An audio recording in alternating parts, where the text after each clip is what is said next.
नमस्कार। आज के इस वीडियो में दैनिक जागरण के संपादकीय से 461 शब्दों के डिक्टेशन को हम लोग आउटलाइंस के साथ लेने वाले हैं। अगर आपको इस डिक्टेशन के आउटलाइंस की ज़रूरत है तो आप हमारे शॉर्ट हैंड टीम ऐप को प्ले स्टोर से डाउनलोड कर सकते हैं, और अगर आपको इस डिक्टेशन के PDF की ज़रूरत है तो आप हमारे टेलीग्राम ग्रुप को ज्वाइन कर लें। लिंक इसी वीडियो के ठीक नीचे डिस्क्रिप्शन बॉक्स में आपको मिल जाएगा। इस डिक्टेशन को हम लोग 3 अलग अलग स्पीड में लेंगे। पहली बार में 70 की स्पीड में, दूसरी बार में 80 की स्पीड में, तो तीसरी और आखिरी बार में इसी डिक्टेशन को हम लोग 90 की स्पीड में लेने वाले हैं। तो 70 की स्पीड में आपका डिक्टेशन स्टार्ट होगा 5 सेकेंड के बाद। तब तक के लिए आप रेडी रहें।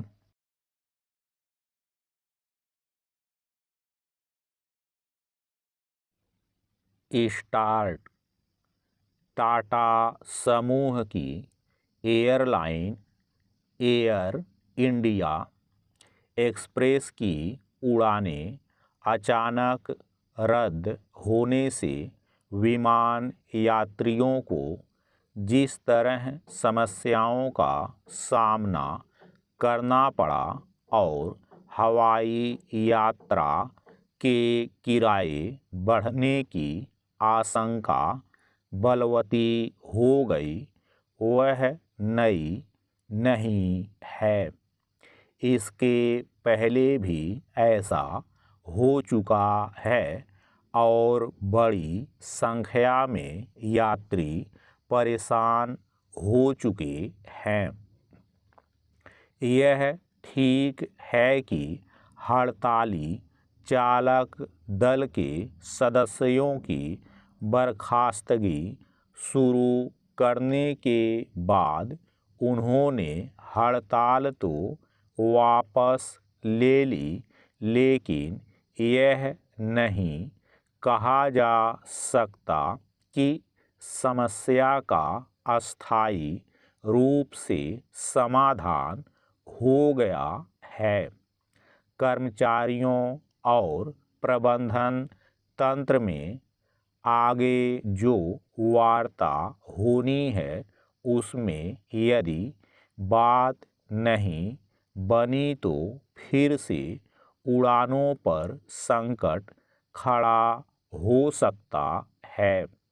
यह टाटा समूह के प्रबंधन तंत्र की खामी को ही बयान करता है कि कुछ समय पहले उसकी एक अन्य एयरलाइन विस्तारा भी इसी तरह के संकट से दो चार हुई थी। तब विस्तारा का विलय एयर इंडिया में करने से नाराज पायलटों ने हड़ताल की राह पकड़ी थी। उस समय भी बड़ी संख्या में यात्री परेशान हुए थे। लगता है कि टाटा समूह ने उस संकट से कोई सबक नहीं सीखा। अब एयर इंडिया एक्सप्रेस के चालक दल के सदस्य समूह की एक अन्य एयरलाइन एयर एशिया में विलय से क्षुब्ध है। वे अपनी सुविधाओं और वेतन भत्तों में कटौती की आशंका से ग्रस्त हैं। समझना कठिन है कि टाटा समूह एयर इंडिया एक्सप्रेस के कर्मचारियों की आपत्तियों से परिचित होने के बाद भी उनका समय रहते समाधान क्यों नहीं कर पाया।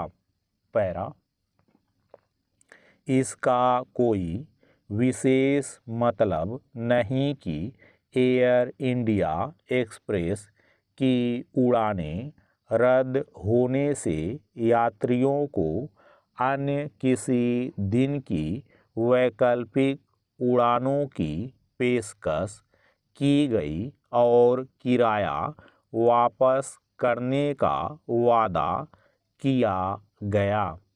प्रश्न यह है कि तय समय पर गंतव्य तक न पहुंच पाने के कारण हजारों लोगों को जो नुकसान उठाना पड़ा उसकी भरपाई कैसे होगी। यह नुकसान केवल यात्रियों की परेशानी बढ़ाने वाला ही नहीं, टाटा समूह की साख पर बट्टा लगाने वाला भी है। जब टाटा समूह ने करीब 2 वर्ष पहले एयर इंडिया को सरकार से हासिल किया था, तब यह आस बंधी थी कि न केवल विमानन क्षेत्र को पंख लगेंगे, बल्कि इस विमान सेवा के साथ इस समूह की अन्य एयरलाइंस की सेवा एवं संचालन की गुणवत्ता सुधरेगी। यह विडंबना ही है कि ऐसा होने के बजाय विमान यात्रियों को मुसीबतों का सामना करना पड़ा।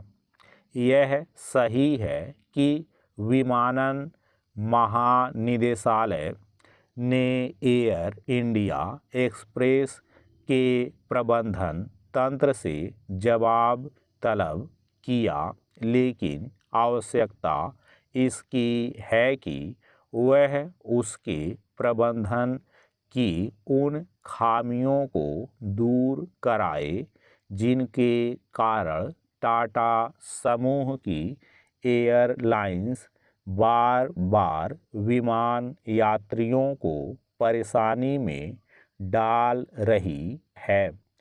उसे यह भी सुनिश्चित करना होगा कि किसी भी एयरलाइन के खराब प्रबंधन का दुष्परिणाम विमान यात्रियों को न भुगतना पड़े। स्टॉप।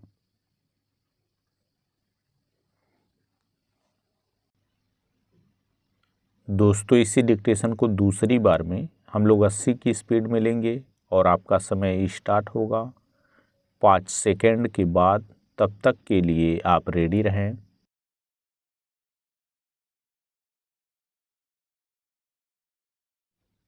स्टार्ट।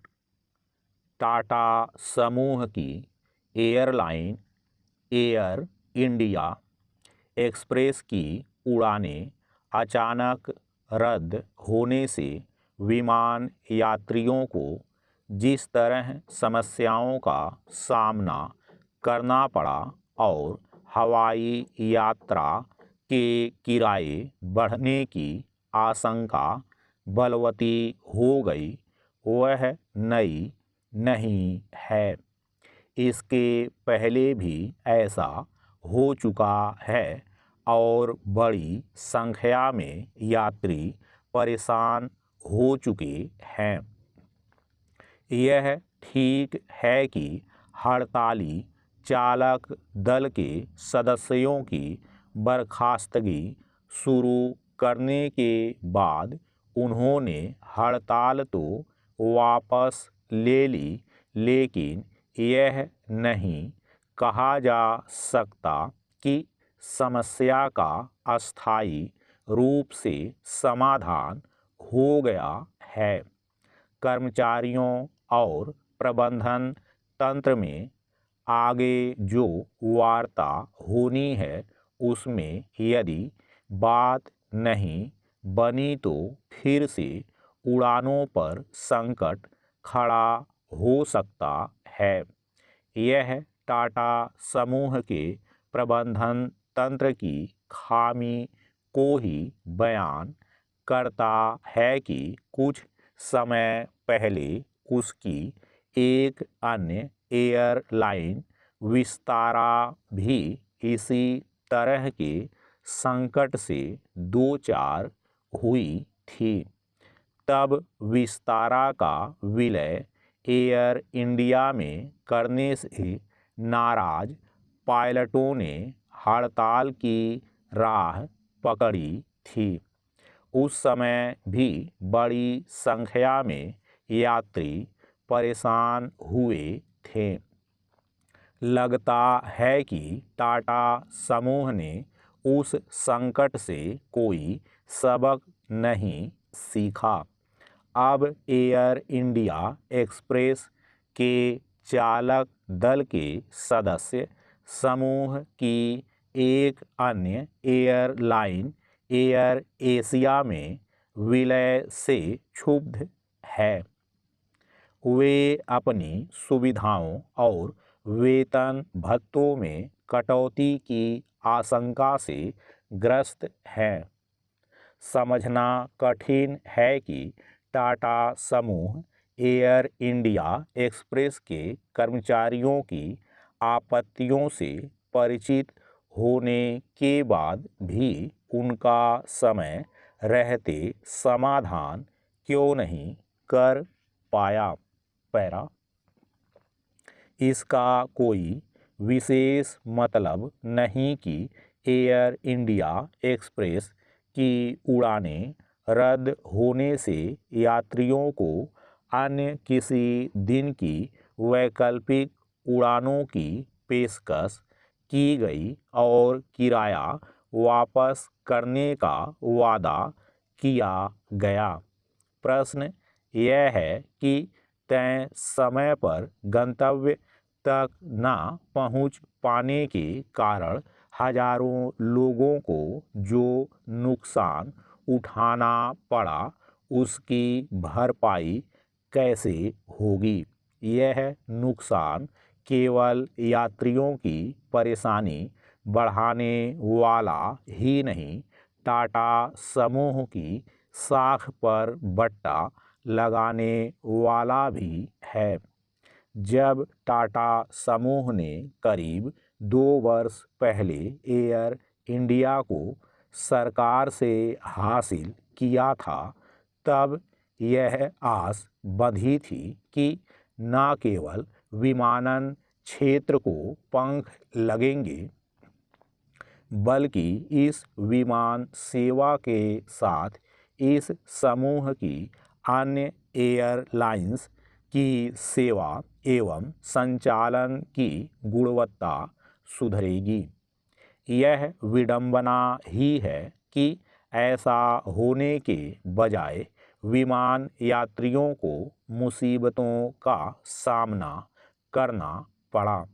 यह सही है कि विमानन महानिदेशालय ने एयर इंडिया एक्सप्रेस के प्रबंधन तंत्र से जवाब तलब किया, लेकिन आवश्यकता इसकी है कि वह उसके प्रबंधन की उन खामियों को दूर कराए जिनके कारण टाटा समूह की एयरलाइंस बार बार विमान यात्रियों को परेशानी में डाल रही है। उसे यह भी सुनिश्चित करना होगा कि किसी भी एयरलाइन के खराब प्रबंधन का दुष्परिणाम विमान यात्रियों को न भुगतना पड़े। स्टॉप।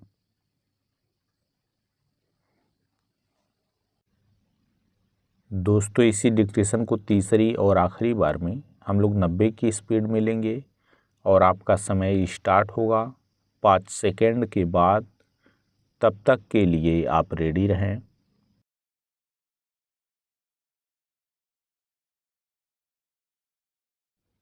स्टार्ट।